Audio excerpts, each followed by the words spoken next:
Hey guys, so I'm here today to do some additional balancing equation problems for you.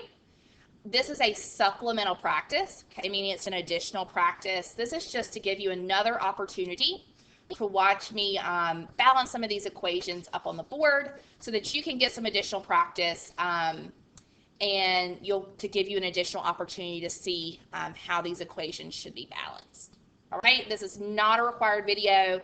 But if you're having some trouble balancing your equations at home, this is just to give you another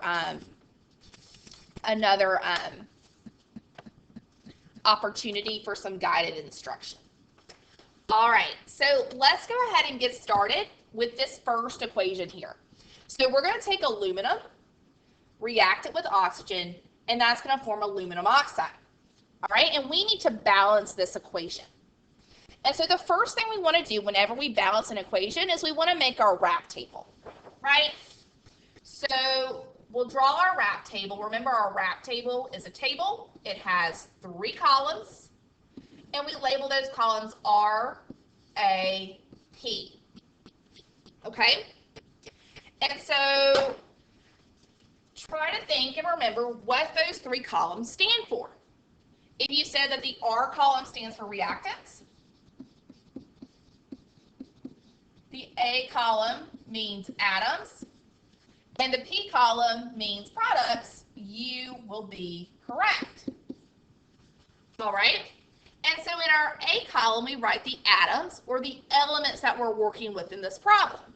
So here we're only working with 2 elements, right? Those are aluminum and oxygen. On both sides of the equation, the only elements we see are Al and O, which are the chemical symbols for aluminum and oxygen. So in our A column, we're going to write Al, and we're also going to write O. And now what we have to do is we have to count up how many atoms of each element we have on each side of the equation. So remember, the left side of our equation is called our reactants. The elements and compounds on this side of the equation make up your reactants. And then the right side of the equation is the product side. The elements and compounds on this side of the equation are our products. They're what we produce in this reaction. Okay, when we mix aluminum and oxygen together, we get the product aluminum oxide. And so let's count up how many aluminum atoms we have in our reactants first. And so in our reactants, you can see that we just have Al representing aluminum. Just that chemical symbol Al means we have 1 aluminum atom. So just by writing the chemical symbol Al, that tells us we have 1 aluminum atom in our reactants, and that's it. Now let's look at the oxygen atoms we have in our reactants. So notice here we have O2. Well, that little number, that subscript 2, tells us we have 2 oxygen atoms. So we have 2 oxygen atoms in our reactants. Now let's look at our products. So we have Al2O3, that's aluminum oxide. Well, that 2 beside our Al, that subscript, tells us we have 2 aluminum atoms. And then the 3 beside the oxygen, this subscript tells us we have 3 oxygen atoms.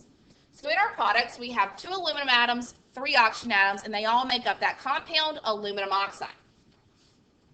And so now we have to look at our RAP table and figure out whether our equation is balanced. So when our equation is balanced, we must have the same number of atoms of each element in our reactants that we do in the products, right? So we would have to have the same number of aluminum atoms in the reactants that we have in the products. We would have to have the same number of oxygen atoms in the reactants that we have in our products. And looking at this RAP table, you can see that that's not the case here. So this equation is imbalanced, okay? It is not balanced. And so we're going to have to balance it, right? So we have 1 aluminum atom in the reactants, 2 aluminums in the products, 2 oxygens in the reactants, 3 in the products. So we're not balanced here. So in order to start balancing this equation, we just have to pick an atom, pick an element, and start trying to balance it. So we wrote aluminum first, so we're going to try to balance our aluminums first, okay? And so whenever we balance using the RAP table, you want to find the smaller number of atoms for a given element and multiply that number by another number that will make it equal the amount of atoms you have on the other side of the equation. And so here we have fewer aluminum atoms in our reactants than we do in our products, right? We have 1 aluminum atom in our reactant, 2 in our products. So we need to multiply 1 by a number that will make it equal the 2 aluminum atoms in our products. What times 1 will equal 2? Well, if you said 1 times 2 equals 2, then you would be correct. So what we want to do here is we want to multiply this 1 aluminum atom in our reactants by 2, because that's going to make the amount of aluminum atoms we have in our reactants equal the amount of aluminums we have in our products, which is 2. And so this number here we call our coefficient. Okay, this 2 that we multiplied our 1 aluminum atom of the reactant by is our coefficient. And so we always have to write our coefficients up in our chemical equation adjacent to, okay, the atoms that we multiplied it by. And so we multiplied this 2 by the aluminum atoms in our reactants. So we have to put this 2, this coefficient, up in our equation beside the aluminum atoms in our reactants. Okay, so Al represents our reactant aluminums. So we put this coefficient 2 beside the aluminums in our reactants up in our equation, beside our Al. Okay, and so now I think we've balanced our aluminums. So notice we now have 2 aluminums in the reactants, 2 in the products. So let's rewrite our RAP table to update it based on these changes.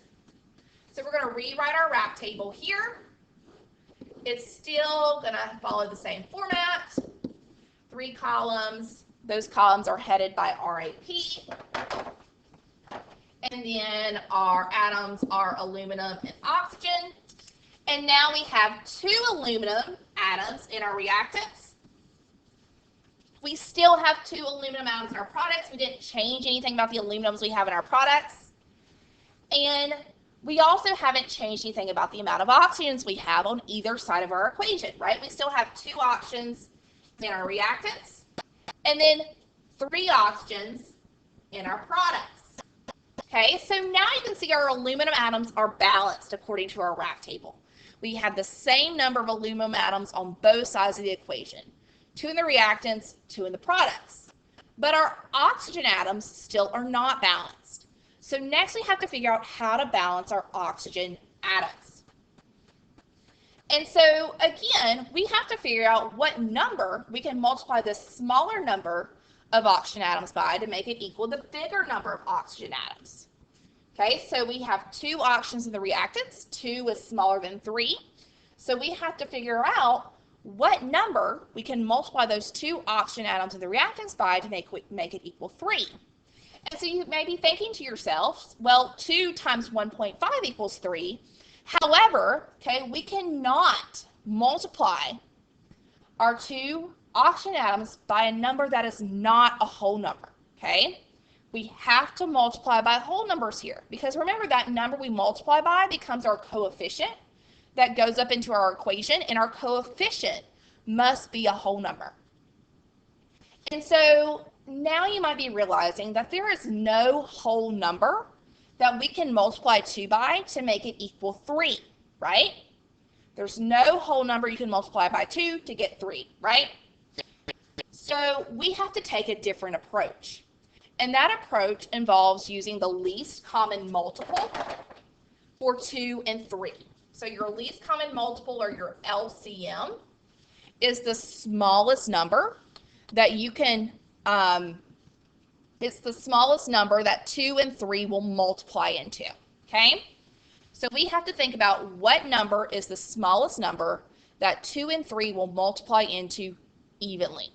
What's the smallest number that 2 and 3 are multiples of? And so that number here is actually going to be 6, right? 2 times 3 will equal 6, and 3 times 2 will equal 6. So 6 is our LCM, our least common multiple in this situation.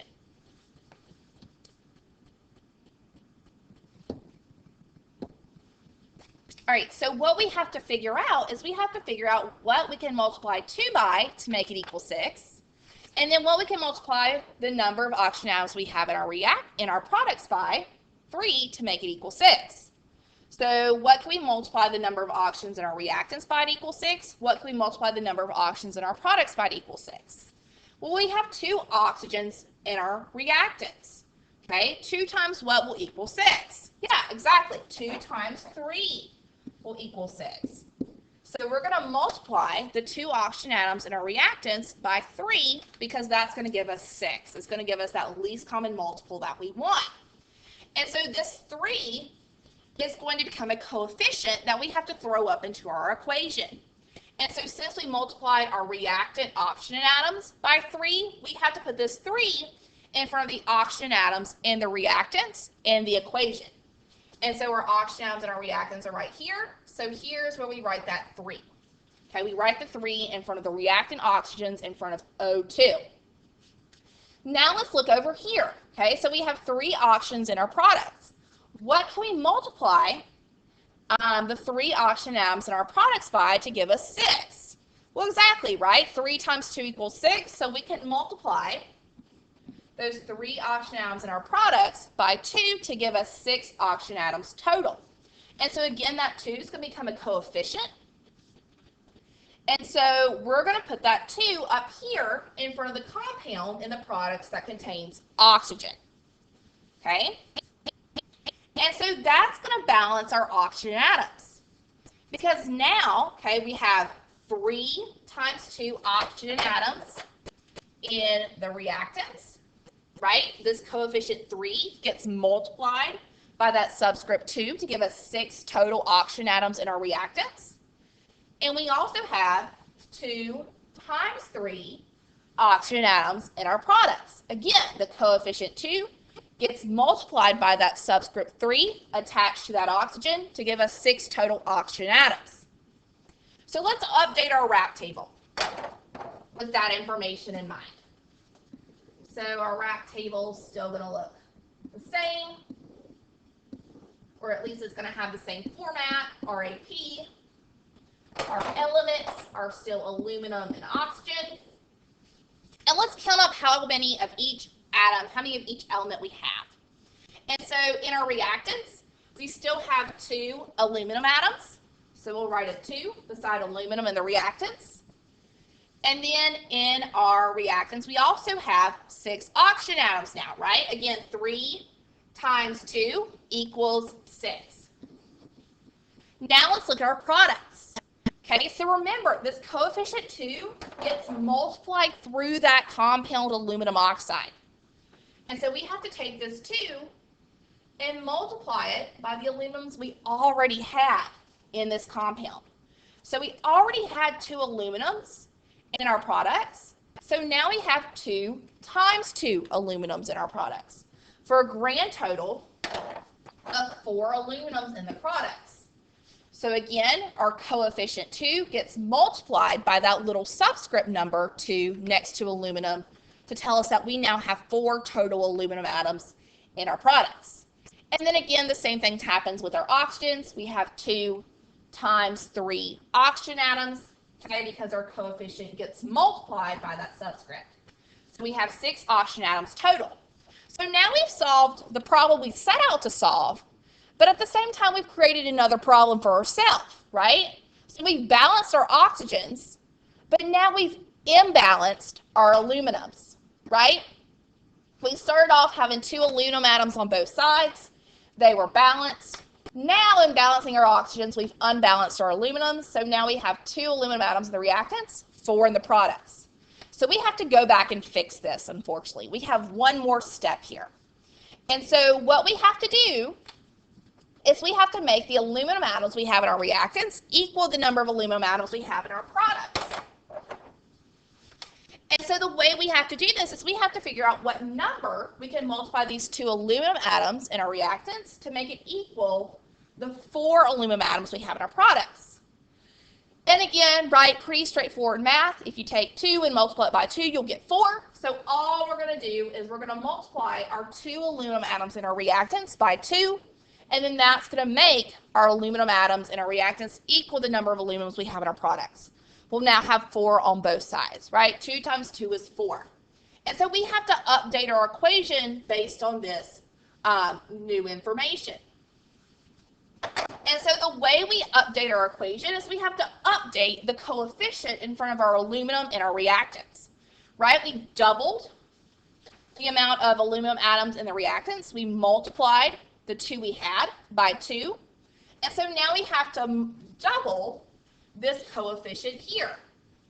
So instead of having 2 aluminums in the reactants and a coefficient of 2, we're going to change that coefficient to 4, because 2 times 2 will give us 4 total aluminums in the reactants. So 4 becomes our new coefficient. We had to double our coefficient in front of aluminum in the reactants because we multiplied our reactant aluminum atoms by 2. So let's update our rack table and check our work. Okay? And just check everything out and make sure everything is balanced and looks the way we want it to look. So again, our atoms are aluminum and oxygen. And so we have 4 aluminum atoms in the reactants now. We have 2 times 2, or 4 aluminum atoms in the products. We have 3 times 2 aluminum atoms in the we have 3 times 2 oxygen atoms rather in the reactant, so that's 6 oxygen atoms. And then 2 times 3 oxygen atoms in the product, so again 6. So now we have the same number of aluminum atoms on both sides, so we are in fact balanced. And we also have the same number of oxygens on both sides, so again we are balanced.